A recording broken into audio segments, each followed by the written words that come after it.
E aí eu quero saber como é que você vai construir um barco capaz de atravessar o mundo sem ter estudado pra isso. Como é que você vai criar o remédio pra curar todas as doenças sem ter estudado pra isso. Como é que você vai cozinhar aquele rango delícia pra gatinha sem ter estudado pra isso. Como é que você vai compor uma linda canção que se espalhe por todos os mares sem ter estudado pra isso. E como é que diabo você vai criar tempestade e furacões usando um mero bastão ali sem ter estudado pra isso. É, isso aí na real você não vai conseguir não, mas pra todas as outras áreas de aprendizado no mundo existe a lendária Skillshare, uma comunidade gigantesca de aprendizagem focada em criatividade, tudo online, sem você precisar tirar essa poupança aí do lugar, tá bom?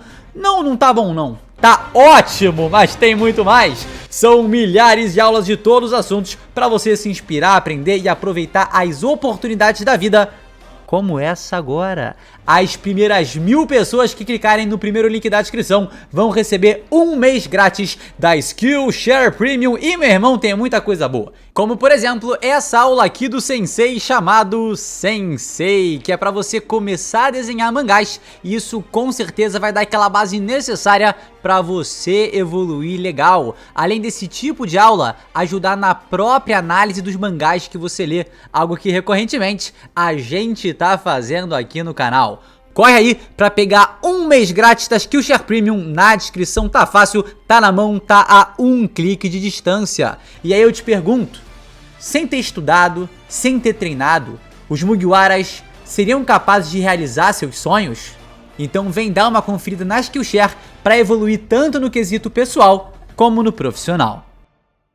E agora com vocês, mais um incrível vídeo do Chapéu de Palha trazido pela Skillshare. Valeu, Skillshare! Clica na descrição.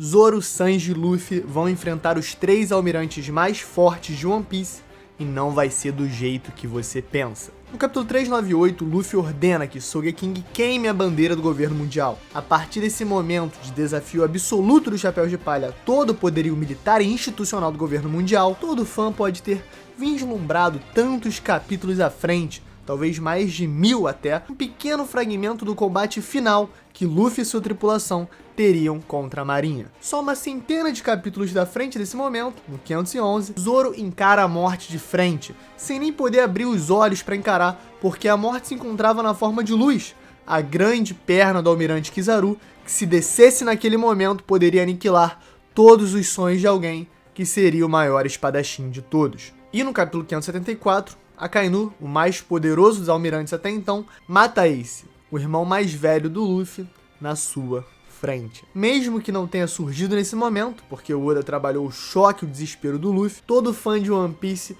espera exatamente a revanche. E agora já sabemos o nível atual de poder do nosso capitão. Esse momento não poderia chegar mais cedo e um grande filósofo já dizia: The Life Snakes, a vida cobra.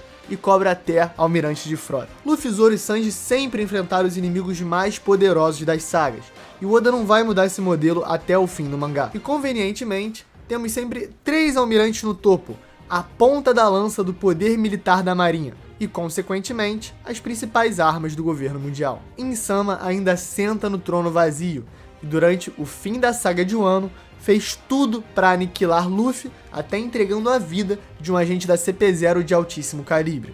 E durante esses tantos anos de One Piece, algumas teorias e entendimentos são mais recorrentes na comunidade, ideias que ficam até cristalizadas por todos os fãs, quase como um zeitgeist mental do que o fã de One Piece vai pensar que vai acontecer no futuro. E geralmente são ideias intuitivas que fazem sentido demais para não acontecerem. E uma dessas ideias é os matchups entre os Chapéus de Palha e Almirante. E eles seriam Luffy versus Akainu. Afinal, é a vingança suprema. Akainu matou Ace e a gente podia parar por aí. Mas, fora isso, ele é o símbolo máximo do que é a justiça absoluta em One Piece. Um ideal que fatalmente vai contra os princípios de Luffy, que vive pela liberdade acima de tudo, como Gear 5 trouxe de maneira tão rica em seus golpes. Portanto, esse matchup é praticamente uma certeza. Também temos Zoro contra Fujitora, o confronto entre espadachins. Afinal, para se tornar o espadachim mais poderoso, Zoro teria que derrotar os espadachins mais poderosos. E apesar de não ter mostrado ser exatamente o que se espera de um espadachim em combate, a não ser que você espere uma chuva de meteoros na sua mente enquanto saca sua katana, Fujitora certamente é um. E o Oda já nos deu um pequeno gostinho desse embate em Dressrosa. E finalmente nós teríamos Sanji contra Kizaru, Os dois lutam com as pernas e o Sanji agora voa com o Skywalk.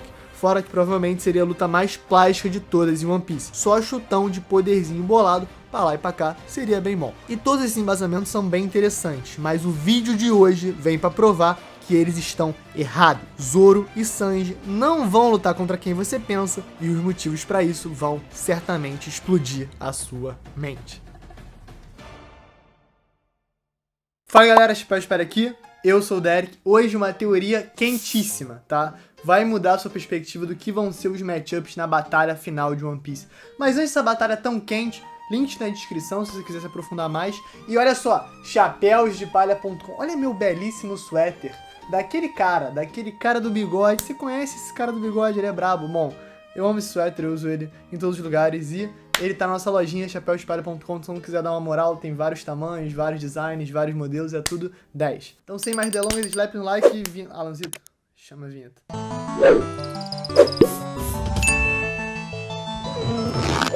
O trio monstro de Luffy, Zoro e Sanji é diferenciado quando o assunto é combate em One Piece. O capitão naturalmente sempre pega o oponente mais forte, mas Zoro e Sanji não ficam muito atrás. Uma prova disso é que no capítulo 379, o Oda deu uma medida estatística para os níveis de poder da CP9. O Doriki, que foi literalmente traduzido para nível de poder na tradução gringa, é uma maneira que o Chapapá consegue medir a proeza em combate de cada um dos seus parceiros. E quando analisamos, vemos que de fato, Lucci, Kaku e Jabura são os três mais poderosos lutadores da organização.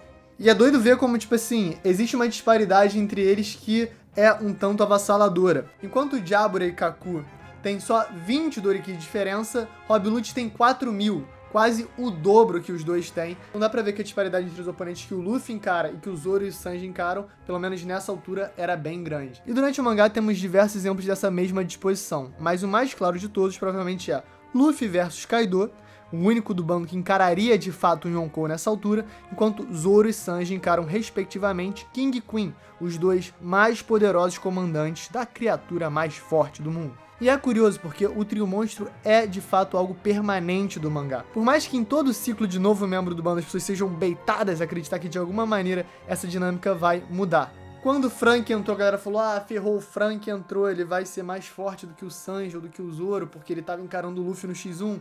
Depois, quando o Jinbe entrou, falaram, meu Deus, agora o Jinbe vai ser mais forte que o Zoro e que o Sanji, principalmente depois que ele enfiou a porrada na Big Mom, mas tancou golpes da Big Mom com o seu Shark Skin e também deu um belo de um vagabundo drill no seu bucho. Todo mundo falou, será que o Sanji ou o Zoro estariam nesse nível agora? Mesmo assim, quando se passam os capítulos, o Oda costuma deixar bem claro que os três mais fortes e mais importantes combatentes são Luffy, Zoro e Sanji. Então, mesmo com Yamato tancando seu pai por vários capítulos no X1, caso ela de fato entre no bando eventualmente, a mesma dinâmica que aconteceu com Frank, Jinbe e Robin vai se repetir. O que nos levanta então uma certa dúvida. Tem 4 almirantes, mas no trio monstro só tem 3. Óbvio, né? O trio monstro, não é o quarteto monstro. Mas aí a gente vai pra quem? Ele, Fujitora. Fujitora provavelmente não lutará diretamente contra os Chapéus de Palha na guerra final. Ele, desde a sua aparição inicial, se mostrou um homem virtuoso que não concorda com a implacável justiça absoluta, representando um novo conjunto de princípios dentro da Marinha. A gente lembra do capítulo 793, chamado O Tigre e o Cão, em que Fujitora e Akainu discutem acaloradamente sobre o que é necessário para sujar de fato a reputação dos marinheiros. Provavelmente Fujitora não vai ter um papel direto lutando contra os Chapéus de Palha. Em algum momento ele deve se decidir da marinha, liderada por Akainu, e fazendo liderar sua própria facção da marinha, que vai prevalecer depois da guerra final, e claro, o que o tiraria do confronto contra o trio monstro. A gente já vê esse caminho com a Sword, de certa maneira, que é uma oposição a Cipher-Pol, a Aegis Zero, né, toda a Cipher-Pol no geral, que são esses agentes que trabalham diretamente para o governo mundial. Já tem uma intenção no roteiro da Marinha se distanciar do governo para poder funcionar como sua própria instituição de maneira justa de fato. Então o Fujitora, que é um almirante, provavelmente vai encabeçar esse movimento, já que o Garp está muito velho e o Smoker está muito fraco. Fora isso, ele adora o Luffy. O Oda já desenhou como Fujitora imagina a cara do Luffy e é simplesmente um jovem bonzinho fofo.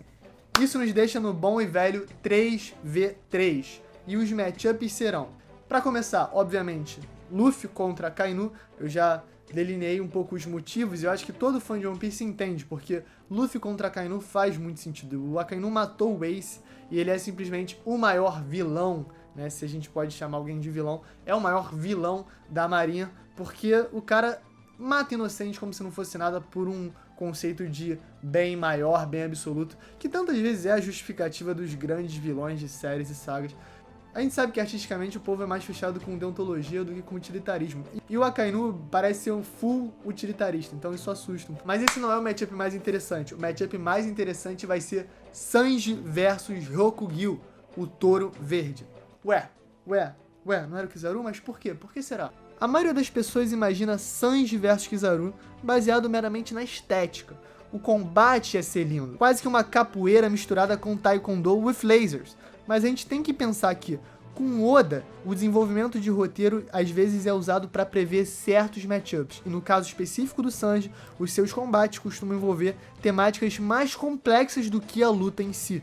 A gente lembra de, por exemplo, Bon Clay e Absalom, que impuseram um desafio para o Sanji envolvendo o fato de ele não poder bater em mulheres. E agora, contra o Queen em Wano, a temática é como o comandante Yonkou representava todos os seus traumas familiares, utilizando os poderes científicos da guerra para tentar derrotar o Sanji. Fora que o Queen também bateu na mulher e ele era uma pessoa terrível, então todas as lutas do Sanji, elas têm uma temática mais emocional, mais profunda, tem um pano de fundo que geralmente envolve a própria identidade do Sanji, e isso a gente não pode esquecer. Tá, mas o que isso tem a ver com o Touro Verde? Calma que a gente vai trazer até veterinário nesse rolê. Na sua introdução, a gente vê que o Touro Verde acha que comida é uma espécie de empecilho. Ele simplesmente não come. Enquanto isso, o Sanji é um cozinheiro de mão cheia, que come até comida do chão para não desperdiçar. Ele claramente também tem algo com mulheres, porque mesmo não comendo por 3 anos, ele fala que se tivesse uma gatinha para dar na boca dele, ele estaria comendo tudo. Então, isso certamente vai ser relevante no combate entre o cozinheiro pervertido e o almirante que quer ser alimentado por gatinhas. Ah, e mais um detalhe, ele parece ter cozinhado pro Fujitora, que agradece com seu carisma de sempre. Então, será que o próprio Rokugyu é uma espécie de cozinheiro, um cozinheiro desiludido, um cozinheiro que não come? Isso é outro detalhe interessante. Mas além desses detalhes específicos, temos um muito curioso. A alcunha de Sanji é Perna Negra. E isso também é o nome de uma doença mortífera que atinge principalmente o gado. E quem é o gado? Exatamente, o touro verde. O touro é um bovino, ele é uma espécie de gado. Em português, essa doença se chama carbúnculo sintomático, mas também é conhecida como perna negra. Assim como em inglês, que também é chamada de black leg. Então, talvez exista uma conexão temática entre Sanji e o Touro Verde, que pode ser o pano de fundo para esse grande combate. Não é estranho a alcunha do Sanji ser justamente o nome de uma doença mortífera e o Touro Verde, que também é um personagem que vai ter uma temática para ser chamado de Touro Verde, mas ele possivelmente ser o seu matchup? Talvez o Oda esteja fazendo mais um foreshadow completamente maluco. Mas falando em completamente maluco, agora a gente tem que falar de Zoro versus Kizaru. Por que Zoro versus Kizaru? Diferente das lutas do Sanji, as do Zoro sempre foram mais focadas no combate em si. Zoro quer se tornar o mais forte, e para isso ele tem que derrotar os mais fortes. E claro, ajuda muito quando seus oponentes usam espadas, como Kaku, por exemplo, na saga da CP9. Por mais que a gente pense muito no Fujitora usando espada, Kizaru é quem de fato se mostrou um espadachim poderoso, cruzando a sua arma feita de luz simplesmente contra o Rei das Trevas, Rayleigh. Certamente seria um combate que o Zorão levaria com gosto. É estranho pensar, mas o Kizaru já se mostrou mais espadachim do que o próprio Fujitora. E como o próprio Doriki já exemplificou no início do vídeo, o Zorão costuma lutar contra o segundo mais forte entre os adversários. Ele é o número 2 de Chapéus de Palha quando o assunto é porradaria, então é natural isso acontecer. E nessa altura, o Kizaru claramente parece ser o número 2 da marinha, e é só comparar ele com os outros 2 almirantes. O Fujitora tá praticamente se rebelando. O Ryokugyu se importa tanto que ele parou de comer, ele não come há 3 anos. Enquanto isso, o Kizaru tá se oferecendo para encarar 2 Yonkous, Big Mom e Kaido. Dá pra ver a diferença no comprometimento. Fora isso, a gente tem uma coisa muito interessante que são os encontros do Kizaru na obra e contra quem ele se encontrou. Ele lutou contra o Marco na Guerra dos Melhores, e a gente sabe que o Marco é o segundo do bando do Barba Branca. Ele lutou contra o Rayleigh, que é simplesmente o vice-capitão de Gol de Roger. E ele também enfrentou, ali bem de levinho, o Ben Beckman, que é o segundo no comando dos Piratas do Ruivo. Ou seja, O Zorão é o segundo no bando dos Chapéus de Palha. Se o Kizaru é o segundo na Marinha e todo mundo é número 2 e fica encarando os número 2 de cada bando, encarou de 3 bandos lendários, Gold Roger, Barba Branca e Shanks, agora chegou a hora do Chapéu de Palha e o número 2 Chapéu de Palha é justamente o Zorão. E pra finalizar, o Zoro não esquece, o Kizaru tá devendo aquela brincadeirinha que ele fez em Sabaody contra o Zoro. Agora o Zoro tá saudável, quer dizer, não agora em um ano, porque o Zoro apanhou muito, mas o Zoro possivelmente vai estar saudável na guerra final, pronto pro combate, e o Kizaru não perde por esperar. O que vocês acharam dessa teoria? Eu achei muito interessante, o link está na descrição, como eu falei na introdução do vídeo. Deixa o like. Cara, compra a camisa, compra o suéter, compra o moletom. Compra o moletom do Chapéu de Palha pra homenagear o One Piece, pra sair na rua bonito. E, galerinha, tamo junto. E é isso, galera. Valeu! Pó de palha secreto. Eu não sei o que dizer. O cabelo às vezes fica na minha cara e eu uso um arco. Mas eu penso, será que o arco tá me fazendo parecer um bocó? E será que eu valorizo isso mais, parecer um bocó na rua, do que o cabelo ficar no meu rosto? Será que eu deveria só cortar o cabelo? Ou será que eu deveria só parar de usar arco? Eu não sei, gente. Eu sei que esse foi o Pó de Palha Secreto. Completamente inútil, mas aí pra vocês. Um beijo e valeu!